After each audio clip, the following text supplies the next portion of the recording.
estás en el lugar de trabajo y no te comportas como se comporta el resto de tus compañeros, hablando barbaridades, riéndose de cosas que son inmundas para un hijo de Dios, cuando tú eres honesto, cuando tú llegas puntual, cuando no estafas, es decir, que trabajas las horas que tienes que trabajar, que dedicas lo mejor de ti cuando estás ahí, cuando tú eres así,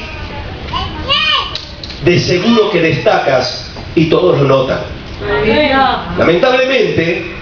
Lamentablemente, no siempre es así, porque esa sensación que en el mundo se está moviendo, esa dinámica de maldición, y yo quiero decirlo bien, es una dinámica de maldición, hermanos, que quiere alcanzar las vidas y que las está hundiendo, les está robando la esperanza.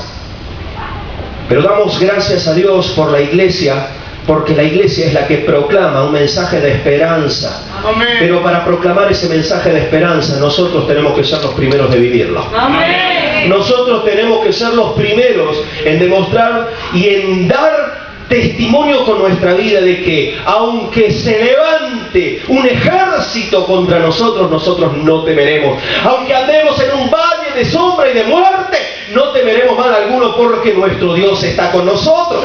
Que nosotros somos los que tenemos que demostrar que aunque no tenemos salida ni respuesta, y aunque a veces la maldición del mundo a veces nos alcanza porque perdemos el trabajo, porque viene a veces la enfermedad y golpea nuestra puerta, aunque viene todo eso, nosotros podemos levantarnos en la autoridad de aquel que murió en la cruz del Calvario y que dijo: toda potestad me es dada en los cielos y en la tierra. Amén.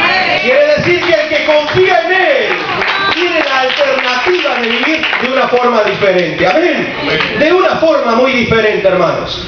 Y esto es lo que nosotros tenemos que entender, porque es una lucha, hermanos, yo que estoy teniendo también con mi iglesia y en muchos sitios a donde voy. Yo le hablo a mi congregación y le digo a los hermanos, nosotros somos distintos, aparentemente iguales que los demás, pero hay algo que a nosotros nos hace diferentes. Eso es la presencia de Dios en nuestra vida. Y cuando esa presencia de Dios se manifiesta en nosotros y a través nuestro, entonces suceden cosas maravillosas. Yo recuerdo hace tiempo, cuando empezó este tema de la crisis, empezaron a venir muchos hermanos a la iglesia y empezaron a decirme: pastor, me he quedado sin trabajo, pastor, me han recortado el sueldo, pastor, la empresa donde trabajaba ha cerrado, ha quebrado. Y yo les notaba con una desesperación, y eran muchos hermanos, pero en lugar de entrar en un lamento, en una queja, lo que hicimos fue tener un tiempo de oración todas las semanas por trabajo. Amén. Yo le dije a los hermanos: mira, hermano, ¿te has quedado sin trabajo? Bien, entonces a las 9:30 de la mañana yo te quiero en la iglesia para orar, clamar y buscar de Dios. Amén. Porque a veces nos pasa eso, nos quedamos sin trabajo y demás, y nos quedamos lamentándonos la situación. Y empezamos a orar, hermanos, empezamos a reclamar a un Dios que tiene poder para abrir puertas donde nadie las puede abrir. Amén. Y empezamos a declarar lo que la palabra de Dios dice: que no hay justo desamparado, ni su descendencia que mendigue pan. Y empezamos a declarar sobre la ciudad bendición, y empezamos a declarar sobre las vidas bendición, y empezamos a declarar la palabra de Dios. Es más, te voy a decir, desde ese momento yo dejé de oír telediarios. Lo único que veo del telediario es el deporte, que me gusta. Porque no voy a dejar que entre algo en mi corazón que no salga de la palabra de Dios. Y entonces hemos empezado a orar, a clamar, hermanos, y hoy en día ese culto ya es como que casi como que no tiene mucho sentido, porque no hay hermanos prácticamente sin trabajo en la congregación. Y uno dice: no puede ser. Pues sí, hermano, testimonios de hermanos que le están esperando incluso con trabajo. Un hermano me contaba el otro día: pastor, estaba buscando trabajo, Dios me abrió una puerta, lo que pasa es que me pedían el carnet de conducir y no lo tengo.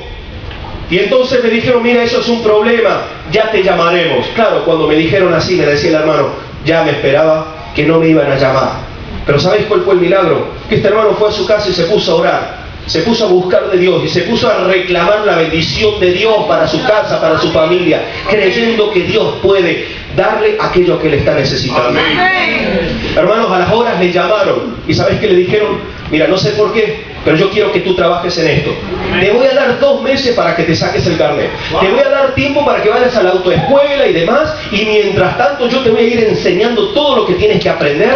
Es en una panificadora para que cuando tengas el carnet ya amplíes el campo de trabajo.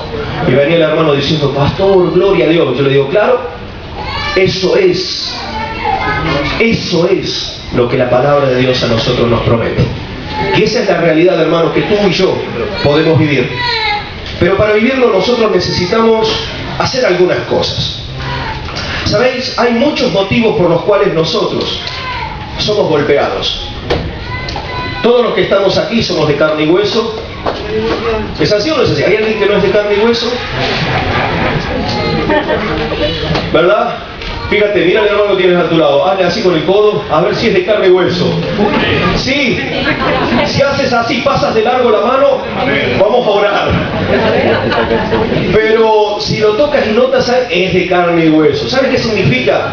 Que está sujeto también a debilidades, a problemas, como todos, hermanos, como los pastores, como todos los que servimos a Dios, como todo el mundo.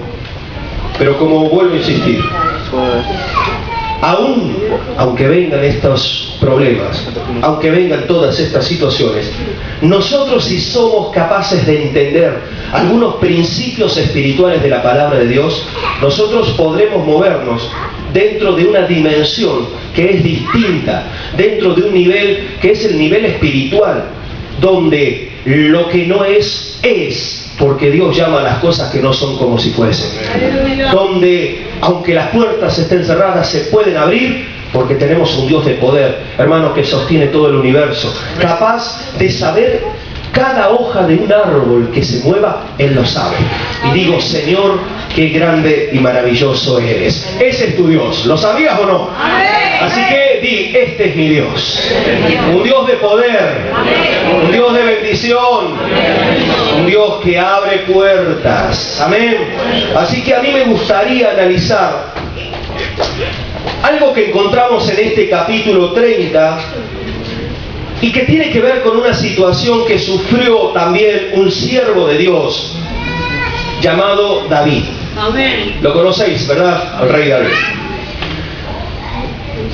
Algo que sufrió en su propia carne, pero en este capítulo yo quiero que descubramos algunos principios espirituales aplicables también a nuestra vida.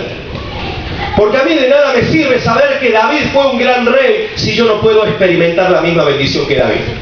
Yo no sé a ti si te parece igual o no, si estás de acuerdo conmigo o no. A mí no me sirve mucho saber que el apóstol Pablo era un gran siervo si yo no puedo vivir la experiencia que Pablo vivió.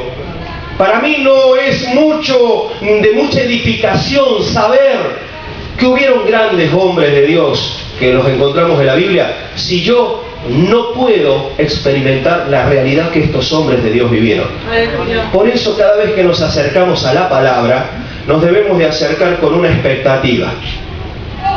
La expectativa de descubrir lo que Dios revela para nosotros poder vivirlo. Porque cuando somos capaces de descubrir lo que Dios revela y lo vivimos, entonces, hermano, hacemos huir al diablo. Y no hay nada, absolutamente nada que nosotros nos pueda vencer. Dice la palabra del Señor en el capítulo 30,